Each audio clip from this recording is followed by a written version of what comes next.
नमस्कार, स्वागत है आपका। आप देख रहे हैं आज तक। आपके साथ मैं हूं मलिका मल्होत्रा और बुलेटिन की शुरुआत करेंगे इस वक्त की बड़ी खबर से। बड़ी खबर काबुल धमाके से जुड़ी हुई। दावा किया जा रहा है कि कल हुए 2 धमाकों में मरने वालों की संख्या 90 हो गई है। यह दावा एक पत्रकार ने वहां के स्वास्थ्य अधिकारियों के हवाले से देते हुए किया। तो ये बड़ी खबर आपको बता रहे हैं। काबुल धमाके में 90 लोगों की मौत का दावा किया जा रहा है। कल हुए 2 धमाकों में मरने वालों की संख्या 90 हो गई है। ये दावा एक पत्रकार ने वहां के स्वास्थ्य अधिकारियों के हवाले से देते हुए किया है।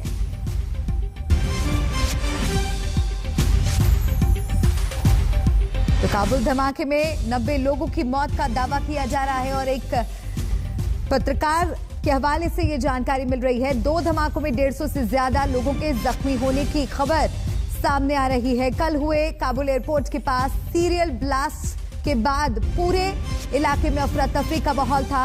चारों ओर चीख पुकार मची हुई थी और मौत के आंकड़े में लगातार बढ़ोतरी हो रही है।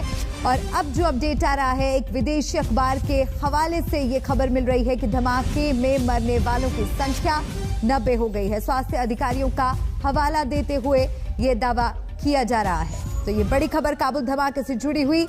दावा किया जा रहा है कि कल हुए 2 धमाकों में मरने वालों की संख्या 90 हो गई है। यह दावा एक पत्रकार ने वहां के स्वास्थ्य अधिकारियों के हवाले से देते हुए किया है। एक विदेशी अखबार के हवाले से यह खबर। कल हुए धमाकों ने पूरी दुनिया को दहला दिया है। तमाम देशों के नागरिक अफगानिस्तान में फंसे हुए हैं और काबुल एयरपोर्ट पर खास तौर से हजारों की संख्या में लोग जमा थे। किसी तरह से देश छोड़कर सुरक्षित निकलने की कोशिश में लोग वहां पर जुटे हुए थे और इस बीच आतंकी हमला होता है, सीरियल ब्लास्ट होते हैं और अब जो जानकारी मिल रही है, इन धमाकों में मरने वालों की संख्या 90 हो गई है। एक विदेशी अखबार के हवाले से खबर।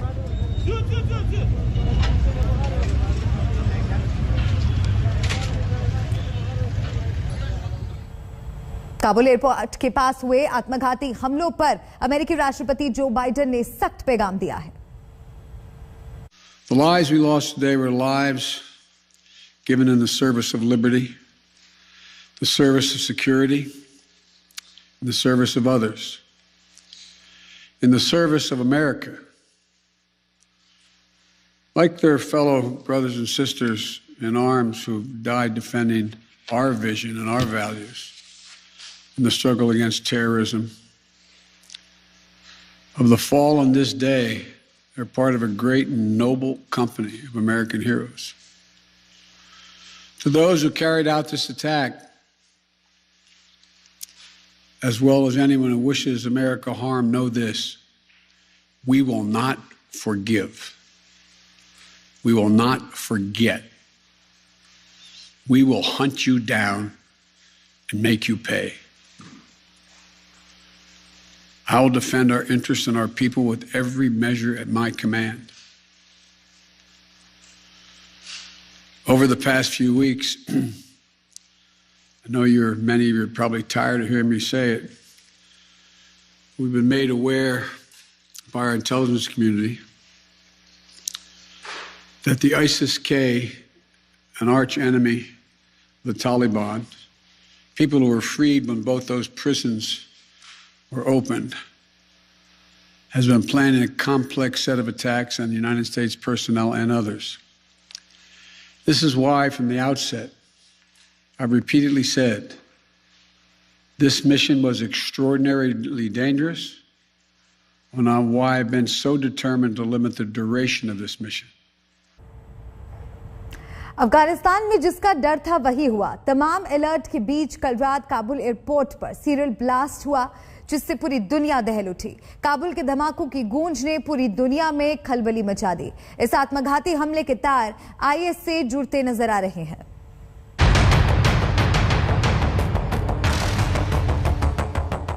अफगानिस्तान को लेकर जिस आशंका से सारी दुनिया अलर्ट जारी कर रही थी, आखिरकार राजधानी काबुल के एयरपोर्ट के पास और एयरपोर्ट पर वही हुआ। 26 अगस्त शाम 7 बजे के करीब पहले आत्मघाती हमले की खबर आती है। एयरपोर्ट के पास धुएं का गुबार उठती तस्वीर दिखती है। बाहर खून से लथपथ कपड़े में जान बचाने के लिए भागते हुए लोग नजर आते हैं। काबुल के अस्पताल के बाहर एम्बुलेंस से उतरते हुए जख्मी नागरिक दिखते हैं। लोग एक दूसरे का सहारा लेकर जख्मी हालत में जाते हुए काबुल एयरपोर्ट के पास नजर आते हैं। इस तस्वीर को देखिए, यहाँ स्ट्रेचर नहीं है, ये सामान ढोने वाली ट्रॉली में जख्मी को बैठा कर ले जाया जा रहा है। काबुल एयरपोर्ट में धमाके के बाद इस दूसरी तस्वीर में एक महिला को सामान ढोने वाली ट्रॉली में ले जाते हुए दिखाया जाता है। शाम 7 बजे के आसपास हुए एक धमाके की खबर के बाद पूरी दुनिया हिल गई थी। अमेरिका के राष्ट्रपति जो बाइडेन उस वक्त एक बैठक कर रहे थे। उन्हें इस धमाके की जानकारी दी गई। फ्रांस के राजदूत ने अपने नागरिकों को तुरंत अलर्ट करते हुए संदेश जारी किया कि अगर नागरिक काबुल एयरपोर्ट के पास हो तो हट जाएं। फ्रांस के राजदूत ने कहा था दूसरा धमाका हो सकता है। तभी पहले धमाके से करीब 50-55 मिनट बाद रात करीब 8 बजे काबुल एयरपोर्ट के पास एक होटल में ब्लास्ट होता है।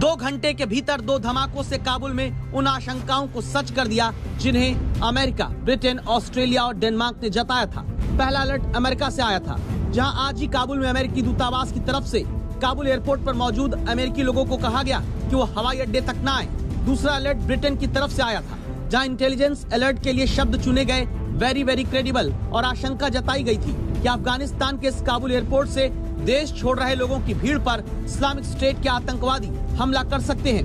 डेनमार्क के रक्षा मंत्री ने अपने संदेश में कहा था कि it is no longer safe to fly in और आउट ऑफ काबुल, यानी अब काबुल से उड़ान भरना और काबुल एयरपोर्ट तक उड़ान भर कर जाना खतरे से खाली नहीं है। ऑस्ट्रेलिया की तरफ से भी लोगों को कहा गया कि वो काबुल एयरपोर्ट को छोड़ दें क्योंकि आतंकी हमले की आशंका है। We made clear to the Taliban that any attack on our forces or disruption of our operations at the airport will be met with swift and forceful response. We're also keeping a close watch on any potential terrorist threat at or around the airport. Afghanistan remains highly volatile and dangerous.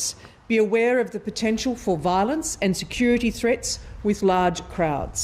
There is an ongoing and very high threat of terrorist attack. हालांकि Joe Biden की आशंका के बावजूद ये साफ नहीं है कि काबुल एयरपोर्ट के गेट के पास और एयरपोर्ट के पास होटल में 2 धमाकों का जिम्मेदार कौन सा आतंकी संगठन है। इस बात को लेकिन जरूर साफ कर दिया गया है कि अफगानिस्तान से निर्दोष लोगों को बाहर ले जाने वाली मुहिम को एक बहुत बड़ा झटका लगा है। शम्सुल हक, काबुल आज तक।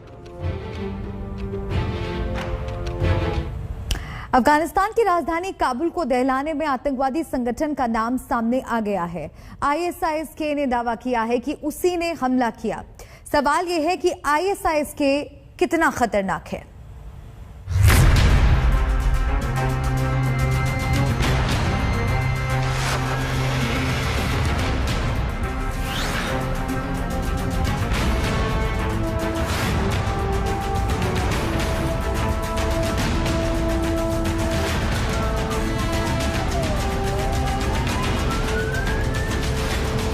एयरपोर्ट को लेकर जो डर था वही हुआ।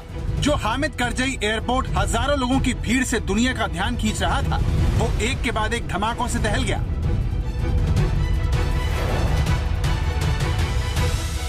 जो काबुल एयरपोर्ट तालिबान के अत्याचार से बचने का एकमात्र जरिया बना हुआ था, उसे आतंक ने खौफ से भर दिया।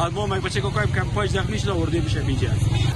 अमेरिकी राष्ट्रपति जो बाइडेन ने कुछ दिन पहले ही काबुल पर आतंकी हमले की आशंका जताई थी और ISIS-K का नाम लिया था। There are no illusions about the threat. I said on Friday, ISIS-K is a sworn enemy of the Taliban, and they have a history of fighting one another. But every day we have troops on the ground These troops and innocent civilians at the airport face the risk of attack from ISIS-K from a distance, even though we're moving back the perimeter significantly. We're working hard and as fast as we can to get people out. That's our mission. 14 अगस्त के बाद से Kabul airport पर लगातार भीड़ बढ़ रही थी।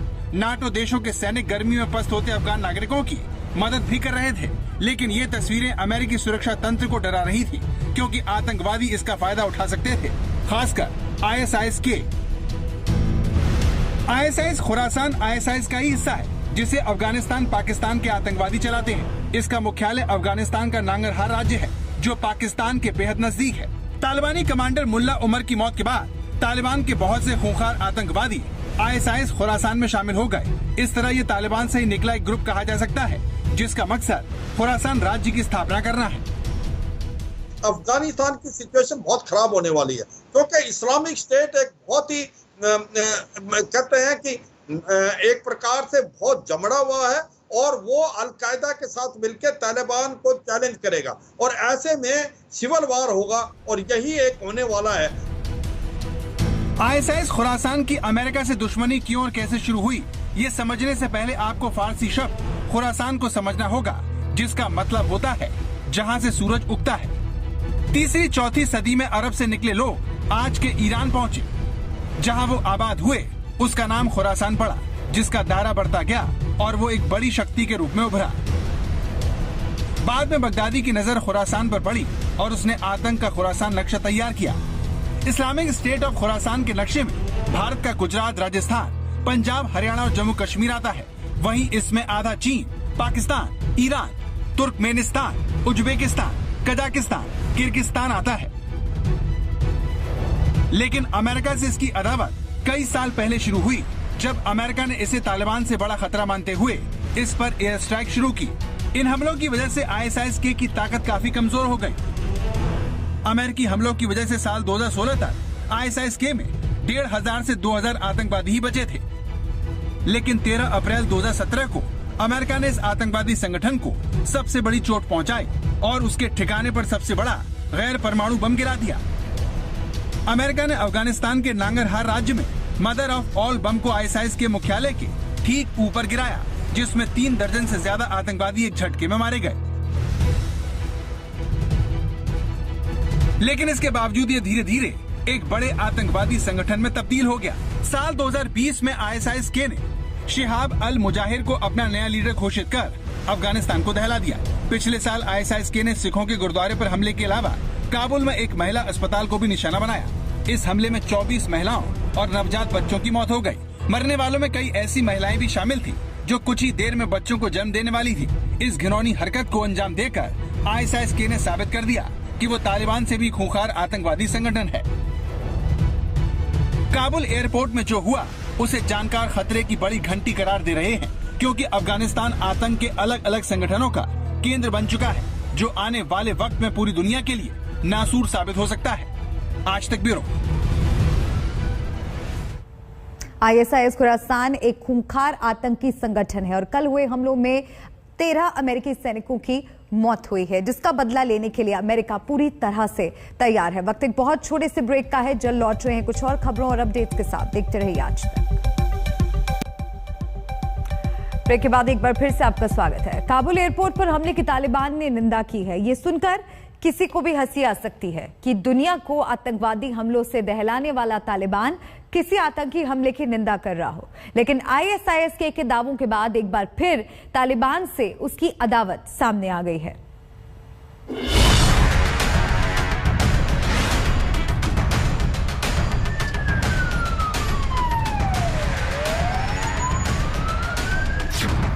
क्या अफगानिस्तान आतंकवादियों के बीच जंग का मैदान बनने जा रहा है?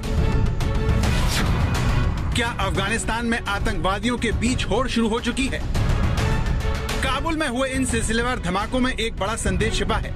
ये धमाके बता रहे हैं कि दुनिया को सिर्फ लश्कर-ए-तैयबा, जैश-ए-मोहम्मद, तालिबान से ही खतरा नहीं है। ISIS पहले की तरह अब भी खतरा बना हुआ है, जिसके हमले की भनक अमेरिका को पहले ही लग चुकी थी। It's hard to overstate the complexity and the danger of this effort. We're operating in a hostile environment. in a city and country now controlled by the Taliban, with the very real possibility of an ISIS-K attack. We're taking every precaution, but this is very high risk. Kabul में serial blast से कुछ घंटे पहले ही अमेरिकी विदेश मंत्री ने दुनिया को बता दिया था कि काबुल दहल सकता है। ये बात शाम होते होते सच साबित हो गई। बड़ी बात यह है कि अमेरिका और उसके सहयोगी देशों की तरह तालिबान ने भी इन हमलों के लिए ISIS-K का नाम लिया। तालिबान के प्रवक्ता जबीहुल्लाह मुजाहिद्दीन काबुल में हुए धमाकों के लिए ISIS-K को दोषी ठहराया। तालिबान ने भी दावा किया कि उसने अमेरिका को पहले ही ISIS-K के इरादों के बारे में बता दिया था कि वो काबुल एयरपोर्ट को निशाना बना सकता है। यहाँ पर आप सोच रहे होंगे कि जो तालिबान दुनिया के हर छोटे बड़े आतंकवादी संगठन से जुड़ा हुआ है वो ISIS-K पर उंगली क्यों उठा रहा है। इस सवाल का जवाब ये है कि तालिबान और ISIS-K एक दूसरे के दुश्मन है। तालिबान का प्रभाव अफगानिस्तान में है, वहीं ISIS-K भी अफगानिस्तान से फैलकर बगदादी के खुरासान स्टेट के सपने को पूरा करना चाहता है। ISIS खुरासान तालिबान की तरह किसी भी राजनीतिक एजेंडे में यकीन नहीं रखता। उसका मानना है कि तालिबान जो कर रहा है काफी नहीं है, इसीलिए वो तालिबान से भी ज्यादा कट्टर और खूंखार है। ISIS खुरासान अफगानिस्तान में अपने प्रभाव वाले इलाकों में बहुत ही कड़ाई से शरिया कानून लागू करता है। जो भी शरिया कानून को मानने से इनकार करता है या फिर उसकी नजर में उसका उल्लंघन करता है तो ISIS-K उसे बहुत ही क्रूर सजा देता है। और इसी के साथ वक्त एक बहुत छोटे से ब्रेक का है। जल्द लौट रहे हैं कुछ और खबरों और अपडेट्स के साथ। देखते रहिए आज तक।